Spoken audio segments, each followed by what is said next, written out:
The first time I saw a police badge inside my own living room, I thought it was a joke. My name is Evelyn Harper. I'm a mother, and for years I have lived by one rule: protect my daughter no matter what it costs.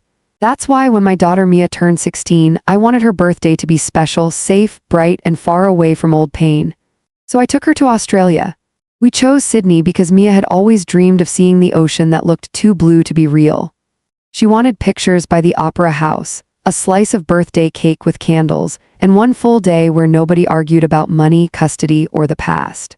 I promised her that on this trip her birthday would only belong to her.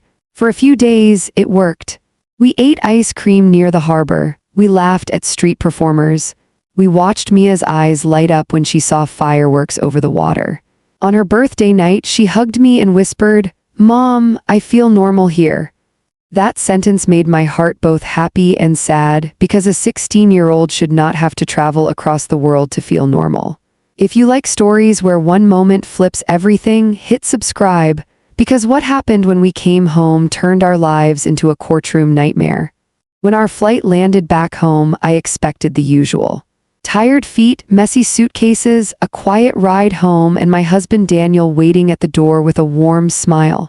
Daniel Harper, my current husband, was an Army officer. Calm, disciplined, the kind of man who folds problems into clean lines and solves them without shouting. He wasn't Mia's biological father, but he treated her like she mattered. He packed her school lunches when I worked late. He helped her study. He never tried to replace her real dad, but he never let her feel unwanted either. That's why I thought we were safe. I was wrong. Our taxi stopped in front of our house and I saw 2 police cars outside. At first, I thought maybe the neighbor had an emergency, but then I saw the lights off but present like silent eyes. I felt my stomach tighten. Mia leaned forward in the back seat. "Mom," she whispered, "why are the police at our house?" I didn't answer because my throat had already gone dry. We stepped out with our luggage. The front door was open. I knew I locked it before we left. Before I could take a full step, a man walked out of my house wearing a police uniform. He was tall, broad-shouldered, and his face was the same face that used to smile at me in old photographs. The same face that used to hold my hand before it learned how to hurt. My ex-husband, Officer Ryan Cole. For a second, the world slowed, like my brain refused to accept what my eyes were seeing. Ryan had always wanted power. During our marriage, he didn't just want to be right, he wanted to win. When our divorce happened, he didn't cry. He didn't beg. He promised me something cold. "You'll pay for leaving me," he had said. I thought it was just anger. Now I realized it was a plan. Ryan looked at Mia, then looked at me like I was a criminal caught on camera. "Evelyn Harper," he said loudly so the other officers could hear, "you need to put the bags down." Mia clutched my sleeve. "Mom, what's happening?" I raised my hands slowly, trying to keep my voice calm. "Ryan, why are you in my house?" He didn't answer my question. He only pulled out a folder and said, "We have a report of kidnapping." My heart stopped. "What?" I said. Ryan's eyes were steady, almost proud. "You abducted my daughter," he said. "You took Mia out of the country without my consent." Mia gasped. "That's not true." I felt heat flood my face. "Ryan, you knew about the trip." "The court papers," Ryan cut me off, raising his voice. "Ma'am, don't argue with law enforcement. You will come with us until this is sorted." Sorted, like my life was paperwork. I looked at the other officers, hoping someone would see this was personal, not legal. But they were following his lead. Ryan was in uniform. Ryan had authority. And I was just a woman standing in her driveway with a suitcase and a terrified child. Mia shook her head hard. "Mom didn't kidnap me. I wanted to go. It was my birthday." Ryan's face didn't soften. "You're confused," he told her with fake concern. "Sometimes kids don't understand when they're being manipulated." Manipulated? He was trying to take my daughter by making her sound stupid. I stepped closer, lowering my voice. "Ryan, stop this. This is revenge." He smiled slightly. "Revenge," he repeated. "No, Evelyn, this is justice." Justice. A word he didn't deserve. That's when Daniel's car pulled up. He got out fast, scanning the scene like a soldier entering danger. His eyes landed on me, then on Mia, then on Ryan. The moment Daniel recognized Ryan, his jaw tightened. "What's going on?" Daniel asked, firm and controlled. Ryan turned toward him like he had been waiting for this part. "Ah," he said, "the new husband." Daniel stepped between us and the officers. "Mia is safe," he said. "Evelyn is safe. Nobody is going anywhere without facts." Ryan lifted the folder. "Facts are right here. Court order says the mother is not permitted to remove the child from the country without the father's permission." I blinked. "That's not what it says." Ryan's smile widened. "We'll let the judge decide." Then he leaned in slightly, only for me, and whispered, "I told you you'd pay." Mia started crying. Not loud, but the kind of crying that breaks your soul because it's quiet and scared. "Mom," she whispered, "I don't want to go with him." I put my arm around her. "You won't," I promised, even though my own chest was shaking. Daniel looked at Ryan. "You're abusing your badge," Daniel said. Ryan shrugged. "Or maybe you're just afraid," he replied, "because you know what's coming next." Daniel frowned. "What's coming?" Ryan's eyes moved to the windows of our house. "Ask your stepdaughters," he said. Stepdaughters, my blood ran cold. Daniel had 2 daughters from his first marriage, Kayla and Brooke. They were older than Mia, 18 and 19. They lived with their mother most of the time, but they came to our house regularly. I had tried to be kind to them, but they never liked me. They treated me like I stole their dad. They treated Mia like she didn't belong, but this was different. The front door opened again. Kayla and Brooke stepped out behind Ryan. Kayla's eyes were dry. Brooke's face looked rehearsed, like she had practiced a sad expression in a mirror. Kayla pointed at Daniel and said, loud and clear, "That man has been harassing us." The world tilted. Daniel froze. "What did you say?" Brooke added quickly. "He touched us. He made us uncomfortable. We've been scared." Mia looked at me, shocked. "They're lying," she whispered. My legs felt weak. I grabbed the suitcase handle to stay standing. Ryan lifted his chin, acting like he was the hero. "You see," he said, "this household is unsafe. My daughter needs to be removed from here immediately." I finally understood the full trap. They weren't just trying to punish me. They were trying to destroy Daniel too. If Daniel's reputation was ruined, he could lose his job, lose his rank, lose everything. And if he lost everything, then Ryan could step in and say, "Mia should be with me." And there was another layer, one Ryan hadn't said out loud yet, but I could feel it coming. Property. Daniel and I owned this house together. We owned a small family business that Daniel helped fund, a storage and delivery company I had started years ago. It wasn't huge, but it was growing. And if Daniel fell, people could fight over what we owned. Kayla and Brooke didn't just want justice. They wanted money, they wanted control, and Ryan wanted to watch me suffer. I looked at Ryan and said, "This is a setup." He smiled, and for a second I saw the man I married, the man who loved winning more than loving. "Prove it," he said. The officers stepped closer. One reached for my arm. Daniel raised his hands. "Nobody touches my wife," he said, voice sharp. "Call the station, call the commander, call whoever you need, but you will not arrest her based on a personal vendetta." Ryan's face tightened. "Careful," he warned. "You're already in enough trouble." Mia grabbed my hand and squeezed. Her palm was cold and sweaty. "Mom," she whispered, "what are we going to do?" I stared at the people in front of me, my ex-husband in a uniform, my husband's daughters wearing fake fear like a costume, the officers unsure but following authority. And I realized something terrifying. The truth was not enough, not by itself. Because in this world, the person with the badge and the loudest story wins unless you have proof. So I took a slow breath and made a decision. I wasn't going to beg, I wasn't going to scream, I was going to fight smart. I looked at Daniel and said quietly, "We need a lawyer right now." Then I looked at Mia, wiping her tears gently, and whispered, "Stay close to me. Don't say anything without me." Mia nodded, trembling. Ryan watched us with satisfaction, like he had already won. He didn't know I had one thing he didn't expect. A secret from the trip, a detail Ryan couldn't possibly know. And if I used it the right way, it could break his whole case. Because this story isn't about a helpless mother.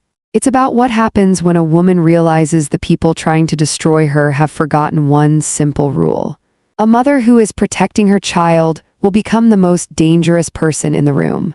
The moment the officer's hand touched my arm, I understood something I had never understood during my divorce. This wasn't a misunderstanding, it was a hunting trap, and we were already inside it.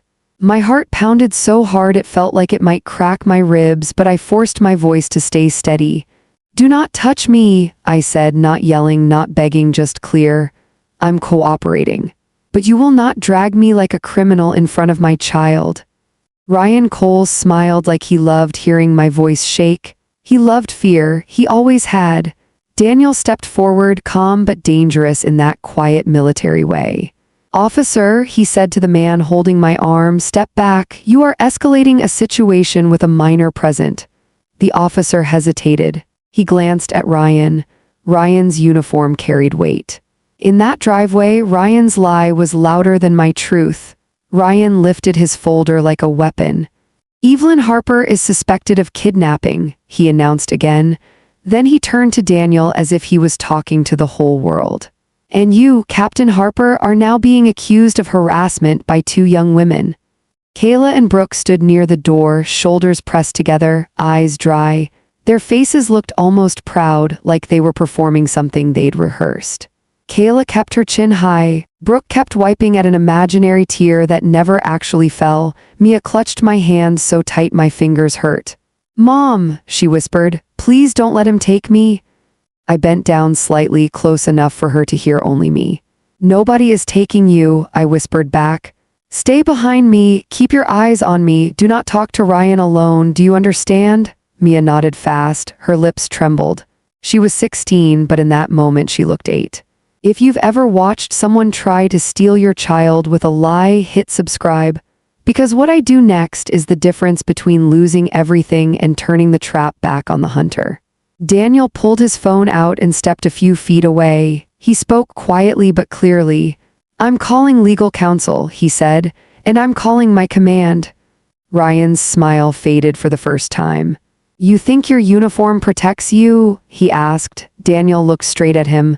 "My uniform doesn't protect me," he said. "The truth does." Ryan chuckled. "Truth?" He pointed at Kayla and Brooke. "You think 2 young women would lie about something like that?" That line made my stomach twist because I knew how the world reacts to those words. I knew how quickly a man's life can be destroyed by an accusation, even if it's false. And Ryan knew it too. That's why he chose this weapon. It wasn't just revenge, it was a demolition plan. I forced myself to think like a chess player, not like a scared wife. "Ryan," I said loud enough for the officers to hear, "you knew about the trip." He raised an eyebrow.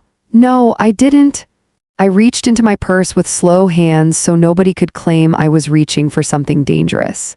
I pulled out a thick envelope, travel documents, school permission letter, copies of custody agreement pages, a printed email chain. I held it up.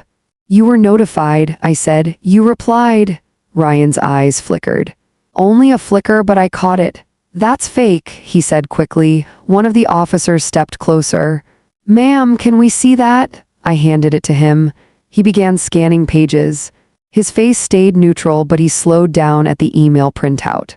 Ryan stepped in. "Don't waste time," he snapped. "She can print anything." I looked at the officer. "Check the header," I said. "The date, the address, it's his." Ryan's jaw tightened. "Even if I saw an email," he said, "I never gave permission." Daniel came back from his call. His eyes were sharper now. "What are you claiming exactly?" he asked Ryan. "That she kidnapped a child who returned home safely with her mother?" Ryan lifted his folder again. "She removed the child from the country," he said. "That's enough." "Not without context," Daniel replied. Kayla suddenly spoke louder, aiming at Daniel. "Dad, stop acting innocent, you know what you did." Daniel didn't flinch. "Kayla," he said, "I have never harmed you, ever." Brooke looked away like she couldn't meet his eyes. Then she forced herself to look back. "You don't get to decide what makes us uncomfortable," she said, voice shaking in a way that sounded learned, not natural. I watched them closely. Something about their timing felt wrong. Their words were too neat, too coordinated. like Ryan had written them in bullet points and made them repeat. Mia whispered, "They're lying because they want the house." That broke my heart because Mia wasn't supposed to think like that at 16. But she was right. Ryan clapped once, sarcastic. "Listen to her," he said. "The child is coached." Daniel's phone buzzed. He answered, "Yes, yes, understood." He ended the call and looked at me. "My command is aware," he said softly. "They're sending a legal liaison." Ryan's smile returned, thinner now. "Good," he said. "More witnesses?" Then he leaned toward me and lowered his voice so only I could hear. "When I'm done," he whispered, "you'll have nothing, not your daughter. Not your husband, not your house." He pulled back and spoke loudly again. "Officers," he said, "we're taking Mia into protective custody pending investigation." Mia made a sound that didn't even feel human, just fear, pure and sharp. She grabbed my waist and buried her face into my side. "No," she cried. "Mom!" I stepped in front of her completely, shielding her with my body. "You're not taking her," I said. "Ma'am," the officer said carefully, "please cooperate." I looked at him and spoke slowly. "Officer, my daughter is not in danger from me. She is in danger from the man using his badge to punish me." Ryan's eyes flashed. "Watch your mouth." That's when I used the secret. The one thing I hadn't told anyone yet. I took my phone out and opened my photo album, not the birthday pictures, not the opera house, not the fireworks. I opened a single video I had recorded in Australia on the second day of our trip. I held the phone up. "Before you do anything," I said, "you're going to watch this." Ryan scoffed. "I don't care about your vacation video." "It's not about my vacation," I said. The officer nearest me frowned. "Ma'am, what is this?" I pressed play. At first it looked like a normal clip. Mia laughing at a small street market holding a birthday crown, Daniel on a video call smiling at her from home. The background noise was loud, happy. Then a voice came through my phone speaker, clear as a knife. Ryan's voice. Not in person, on a voicemail, because while we were in Australia, Ryan had called my phone and left a message. He didn't know I saved it. He didn't know I recorded it. In the voicemail he said, "Enjoy your little trip. Bring my daughter back safe, because when you do, I'm going to make you regret everything." The driveway went still. The officers stared. Kayla and Brooke froze like their script had just been ripped apart. Daniel's face hardened, but he stayed controlled. Ryan's eyes widened for half a second, pure surprise, then he covered it with anger. "That proves nothing," he snapped. "She could have edited it." I didn't stop the video. I let it play to the end. Ryan's voice repeated his threat. "No edits, no cuts, just poison." The officer who had my envelope looked at Ryan differently now. "Officer Cole," he said, "why would you leave a voicemail like that?" Ryan's mouth opened, then closed. It's taken out of context," he said. Daniel stepped forward, voice calm but sharp. "There is no context where that is appropriate," he said. "That is intimidation." Ryan recovered, lifting his chin. "So what?" he snapped. "She still broke the order." I shook my head. "I didn't," I said. "Because the order says I must notify you, not that you must approve if the trip is temporary and Mia returns before school resumes. You know that." "You're twisting the language?" One officer turned to the other. They exchanged a look. For the first time, Ryan was not fully in control of the room. Then Kayla changed tactics. She stepped forward and pointed at Daniel again.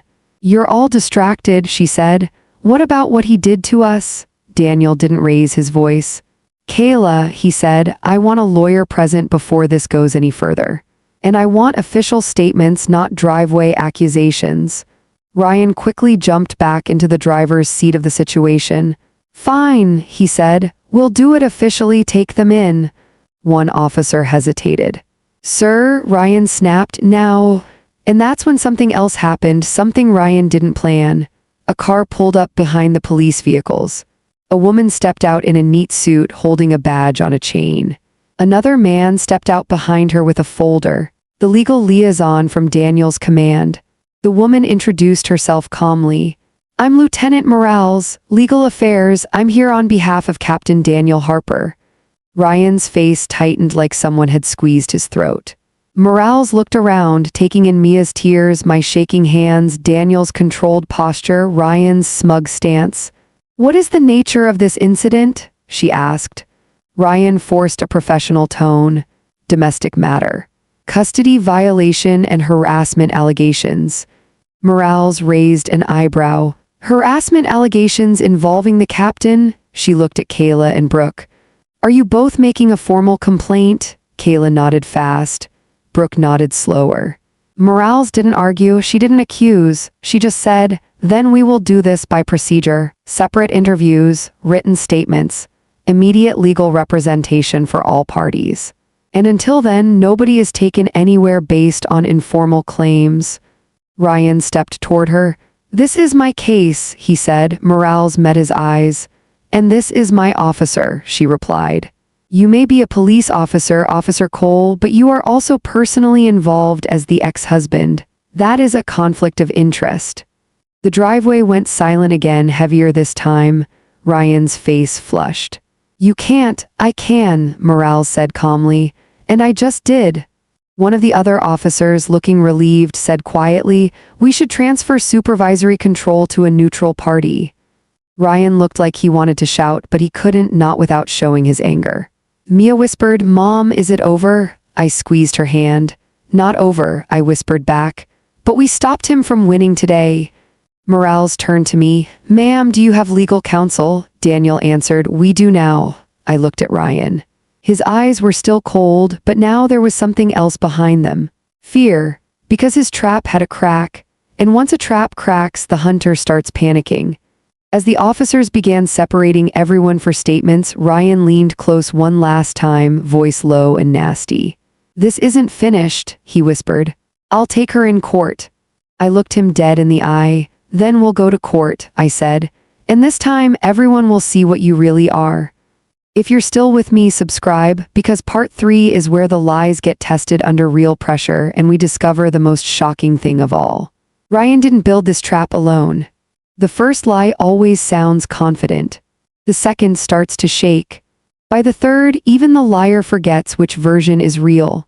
That night, as officers separated us into different rooms inside our own house, I realized this battle was no longer about a trip to Australia. It was about who controlled the story. Ryan had spent years wearing authority like armor. Now he was using it like a blade. Mia was taken into the guest room with a female officer. Daniel was asked to step into the kitchen with Lieutenant Morales. Kayla and Brooke were escorted into the dining area.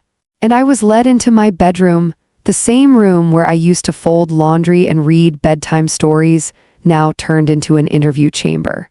An officer named Peterson sat across from me with a notepad. "Ma'am," he said gently, "I need you to explain everything from the beginning." I took a breath, not a scared breath, a prepared one. "Ryan and I divorced 4 years ago," I began. "The court granted me primary custody. He has visitation rights. The order allows me to travel with Mia as long as I notify him and return before school resumes. I followed that order. I notified him. I have proof." Peterson nodded. "And the voicemail?" "He left it while we were in Australia," I said. "He was angry that I left him, angry that I remarried, angry that my life moved forward." Peterson paused. "Do you believe he's using his position to retaliate?" "Yes," I said without hesitation. "This is not about my daughter's safety, it's about control." He wrote something down. "What about the allegations against Captain Harper?" he asked. I swallowed. "They're lies. Kayla and Brooke have never said anything like this before. They're angry about inheritance. They don't like me. And Ryan knows that." Peterson studied my face, searching for cracks. "You understand the seriousness of false accusations," he said. "I understand the seriousness of using them as weapons," I replied. He closed his notebook. "Thank you." Across the hall, voices rose. Kayla's. "She touched me once," she said loudly. "When I was changing, he stood there too long." I felt the air leave my lungs, not because I believed her, because I knew how powerful those words were. I wanted to run out of the room and scream, but I didn't. I remembered something my lawyer once told me during my divorce. Emotion is what liars provoke. Patience is what exposes them. So I stayed seated, I let the lie breathe. Minutes later, Peterson returned, his expression had shifted. "Ma'am," he said, "can you explain something for me?" I nodded. "Your stepdaughter Kayla says Captain Harper touched her in the hallway 3 weeks ago," he said. "But according to your calendar, you and Captain Harper were both out of town at that time."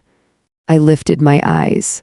"We were in Denver for a business conference," I said. "We returned on the 22nd. Peterson flipped pages. "Kayla said it happened on the 19th. I didn't smile. I simply said, "Then she lied." Across the house, Daniel's voice remained calm, measured. "I have never been alone with either girl," he said. "Ever. I've always kept doors open, always ensured another adult was present. I understand my position. I understand what accusations can do."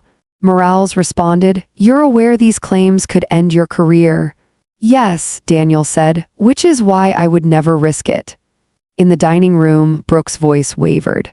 "He stared at us," she said. "It felt wrong." Morales asked quietly, "When did this happen?" Brooke hesitated. "Last month." Morales turned a page. "Captain Harper was deployed for 2 weeks last month. He wasn't in the house." Silence. "Not the kind that waits, the kind that cracks." Kayla's voice sharpened. "You're twisting our words." Morales replied calmly, "No, I'm aligning them with records."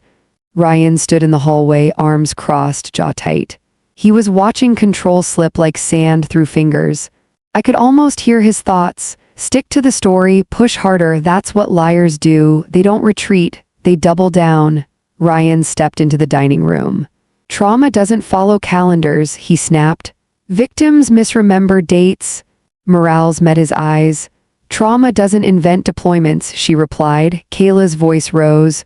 "Why won't anyone believe us?" Morales softened slightly.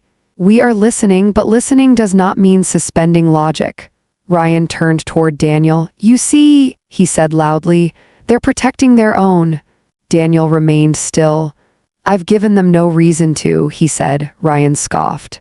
"You're a soldier, they idolize you." Morales raised her voice for the first time.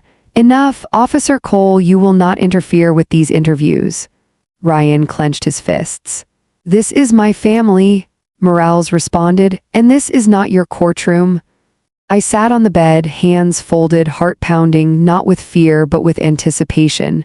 Because once a lie begins to unravel, it never stops at the first thread. Peterson returned again. "Ma'am," he said, "there's another issue." "Yes, Officer Cole filed the kidnapping report before your flight even landed." My eyes widened. "What?" "He filed it 12 hours before your arrival," Peterson said. "Which suggests he expected you to return and prepared the charge in advance." The room felt suddenly lighter, like gravity had shifted. "So he planned it," I whispered. Peterson didn't answer, but his silence did. In the hallway, Morales confronted Ryan. "Why would you file a kidnapping report before the child returned?" Ryan's mouth opened, then closed. Then he said, "Because I knew she'd bring her back." Morales narrowed her eyes. "That doesn't answer the question." Ryan's voice grew sharp. "Are you accusing me of something?" Morales said calmly, "I'm questioning your intent." Kayla stepped forward. "Dad, stop," she whispered. Ryan shot her a look, not protective. Controlling, Brooke noticed it too, her shoulders stiffened. Mia appeared in the doorway of the guest room, escorted by the female officer. Her eyes were red, but her spine was straight. "Mom," she said, "I told them the truth." I nodded. "I know." Mia walked into the room and stood beside me. "They asked me if I felt kidnapped," she said. "I said no. I said I begged you to take me." The officer confirmed she did. Ryan's voice cut through the house. "Children are coached." Mia turned toward him, 16 years old and fearless. "You didn't even call me on my birthday," she said. "But now you want me back?" The house froze. Mia continued, voice shaking but strong. "You don't care about me, you care about winning." Ryan stared at her, not like a father's, like a man who lost a pawn. Kayla whispered, "Mia, don't." Mia shook her head. "You don't even like me. You just want the house." Kayla's face flushed. "That's not true," Mia replied. "Then why did you ask Mom last month when the business would be split?" Silence hit harder this time. Brooke's eyes darted to Kayla. Kayla swallowed. Ryan stepped forward. Enough, he barked. Morales raised a hand. Officer Cole, step back. Ryan didn't. Morales turned to Peterson. Call a supervisor now. Peterson moved. Ryan's authority evaporated in real time. I stood. Not rushed, not trembling, just present. This was never about Mia, I said. You used her like you used me, and now you're using Kayla and Brooke. Kayla shouted, don't drag us into this. You're already in it, I replied. And you deserve better than being tools. Brooke's eyes filled. For the first time, doubt crossed her face, because lies collapse fastest in the presence of choice, and Brooke was realizing she had won. Sirens sounded in the distance, not emergency but official. A supervisor was coming. Ryan looked at me with pure hatred. This isn't over, he said. I met his eyes calmly. No, I said. This is where it begins. If you've ever been trapped by someone who thought they owned the narrative, subscribe, because in part 4 the courtroom opens and the truth finally has a voice. The courtroom smelled like paper, polish, and quiet fear. I had walked into many rooms in my life, but none had ever felt as heavy as this one.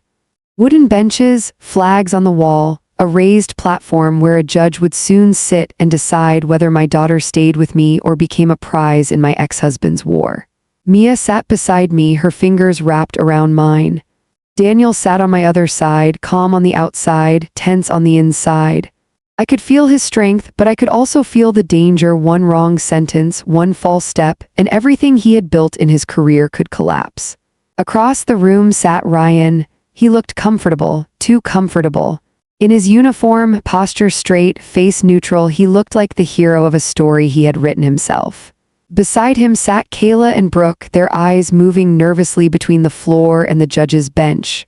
Their mother sat behind them, whispering now and then. Ryan glanced at me and smiled, not a friendly smile, a victory smile. He believed he had already won. If you think justice is always loud and dramatic, subscribe, because real justice begins in silence. The judge entered, everyone stood, everyone sat, and with one calm voice the world slowed. Officer Cole, the judge said, you have filed for emergency custody on the grounds of international abduction and household danger. Present your case. Ryan rose smoothly. He spoke with practiced confidence. He told the court that he had feared for his daughter's safety. He said he had been denied communication.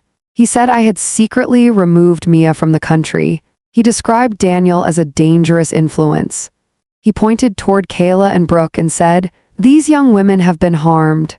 He painted himself as a father saving a child, not as a man taking revenge. The judge listened. Then he turned to me. Mrs. Harper, he said, your response? I stood, not trembling, not shouting, just steady. Your Honor, I said, my ex-husband was informed of our travel. I followed the custody order. I returned before school resumed. I have documentation. My lawyer handed the judge the printed emails, the flight records, the calendar entries. Ryan shifted in his seat. The judge reviewed them. Officer Cole, the judge asked, did you receive this notice? Ryan hesitated for half a second. Yes, he said. And did you object? No, Ryan replied. A small crack formed. Then the judge turned to Kayla and Brooke. You have made serious allegations, he said gently. You will speak now, one at a time. Kayla stood. Her voice wobbled at first, then strengthened. She repeated what she had practiced. She said Daniel made her uncomfortable. She said he stared. She said she felt unsafe. The courtroom listened.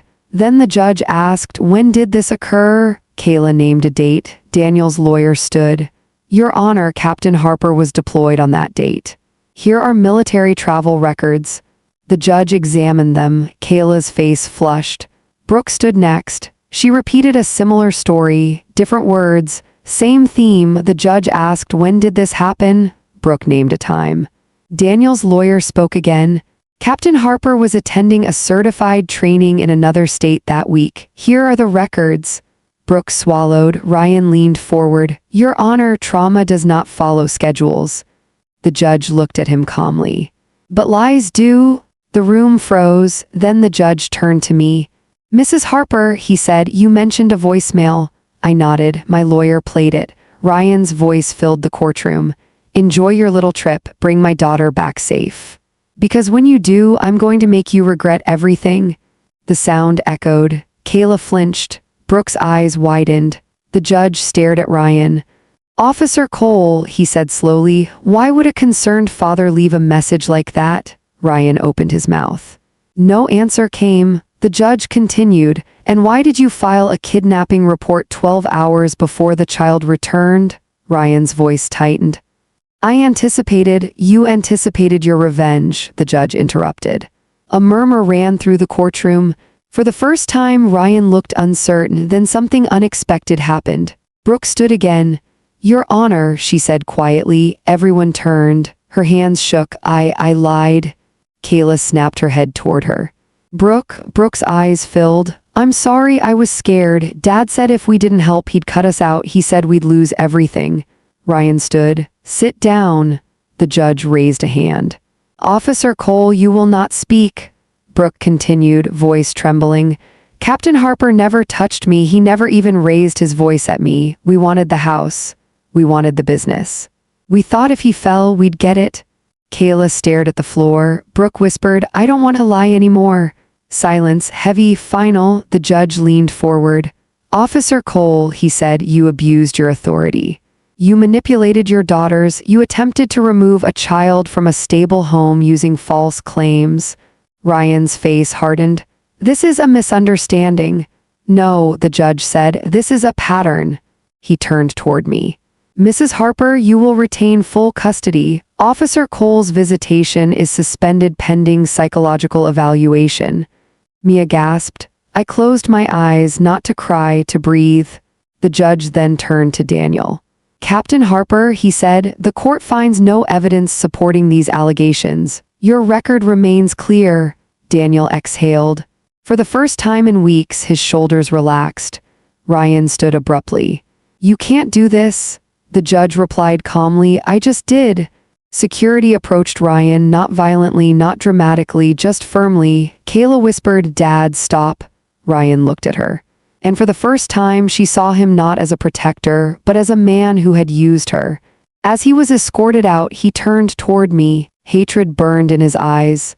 "You think this is over?" he hissed. I looked at him, not afraid. Not angry, just finished. "It is for me," I said.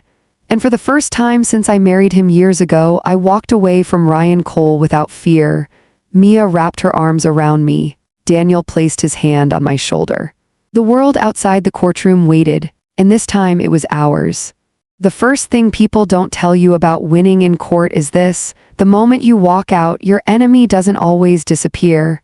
Sometimes that's when they become the most dangerous. The judge's order gave me custody. It cleared Daniel's name. It suspended Ryan's visitation. On paper, it looked like victory, but as we stepped outside the courthouse, I felt the cold truth of it in my bones. Ryan didn't lose his anger, he lost his mask. And a man like Ryan, when he can't control you legally, tries to control you another way, through fear, through rumors, through pressure, through money. If you're still here, subscribe, because part 5 is where the fight moves from the courtroom into the real world, and the people who smiled in public show their teeth in private.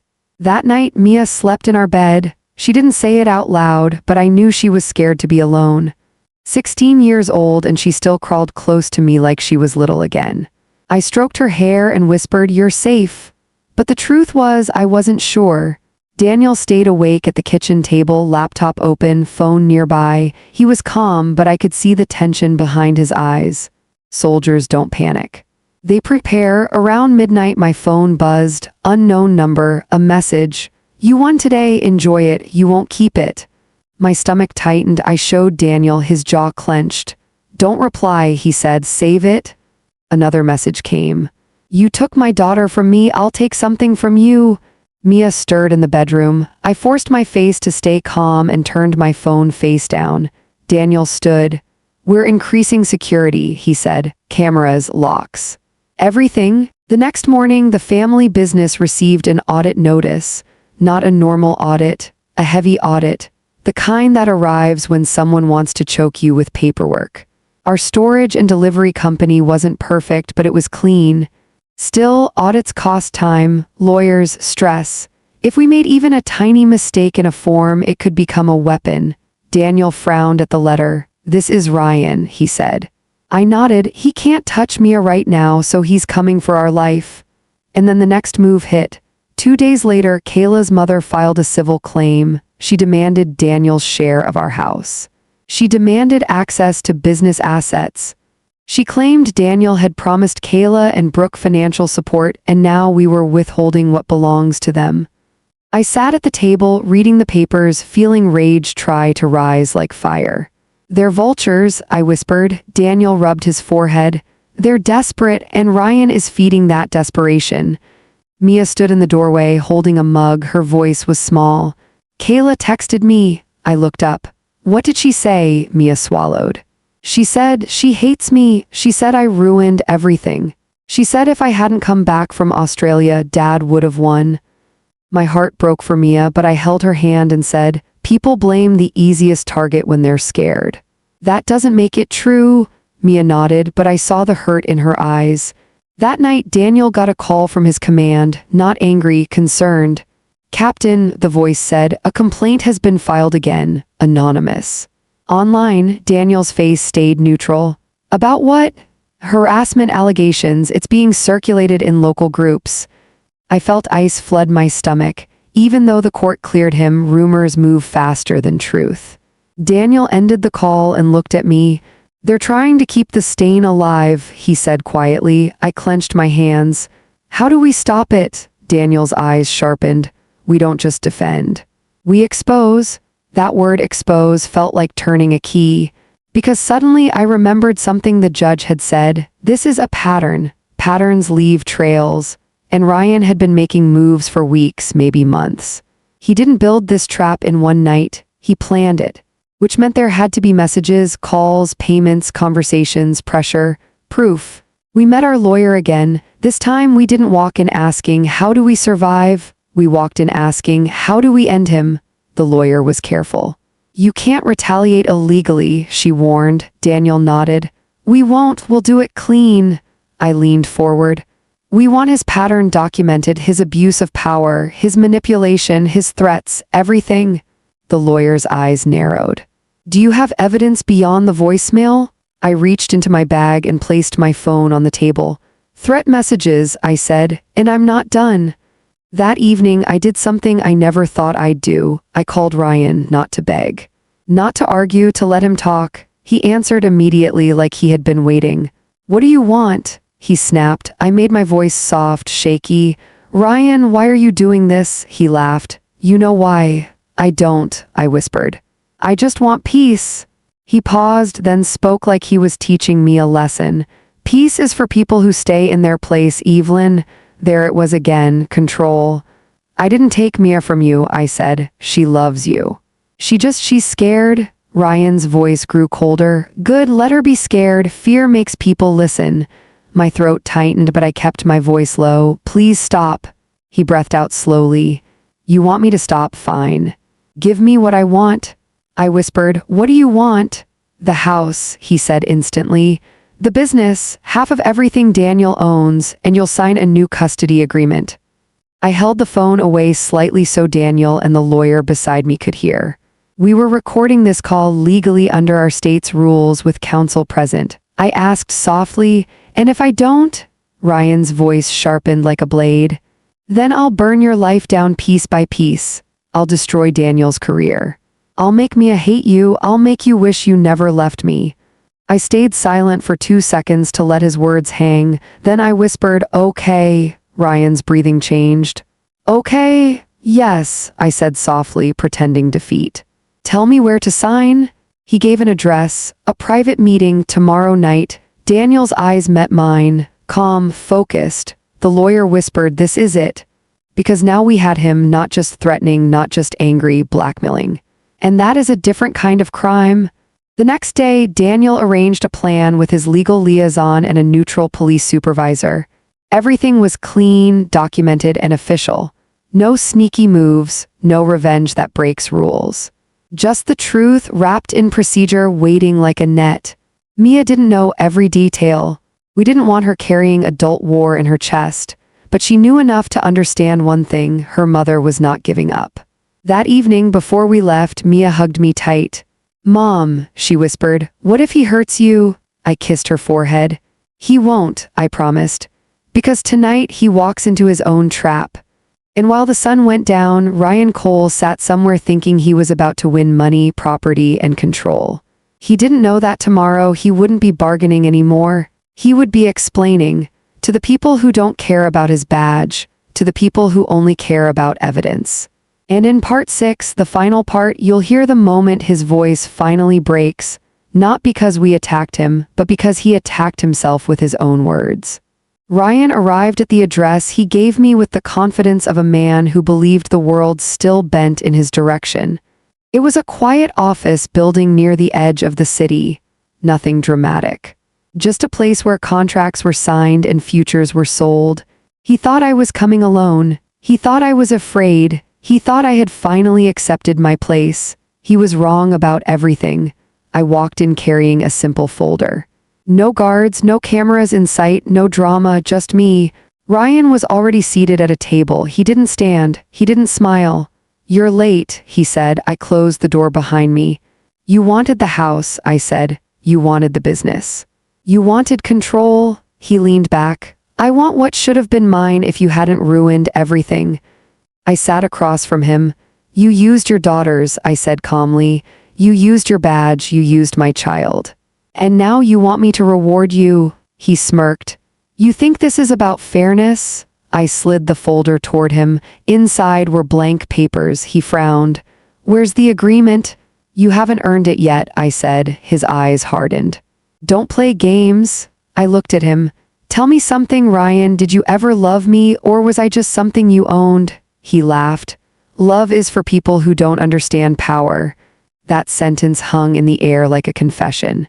"You told me," I continued, "that fear makes people listen. That peace is for people who stay in their place. You said you'd destroy my life if I didn't obey."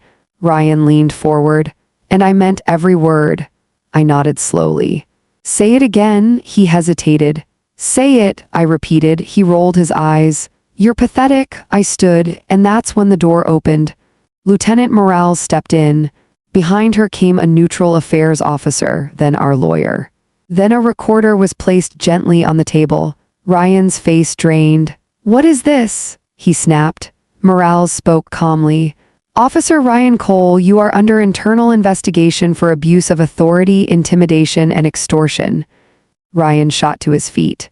"This is illegal?" "No," Morales replied. "What you just did is." I turned toward him. "You asked what would happen if I didn't give you what you wanted," I said softly. "Now you know." Ryan's voice shook. "She set me up," Morales replied. "You set yourself up." The officer read his rights. Ryan's badge no longer mattered. His uniform no longer protected him. He was just a man sitting in a chair, exposed by his own mouth. Days later, the news came quietly. Ryan Cole was suspended, then charged, not just for this case, for others. Old complaints resurfaced. Patterns emerged. Women came forward. Colleagues admitted fear. His reputation collapsed the way lies always do, suddenly and completely. Kayla moved out. Brooke began therapy. Mia stopped looking over her shoulder. Daniel returned to work with his name intact. Our business recovered. The house stayed ours, but more than any of that, something else changed. I no longer felt hunted. I felt whole. One evening, Mia sat beside me on the couch and said, "Mom, are we finally safe?" I kissed her hair. "Yes," I said. "We are," she smiled, not because danger disappeared, but because she knew her mother would never disappear again. And that is the kind of ending Ryan never imagined, because the woman he tried to break learned something stronger than revenge. She learned that truth doesn't need permission, it only needs courage, and courage is unstoppable.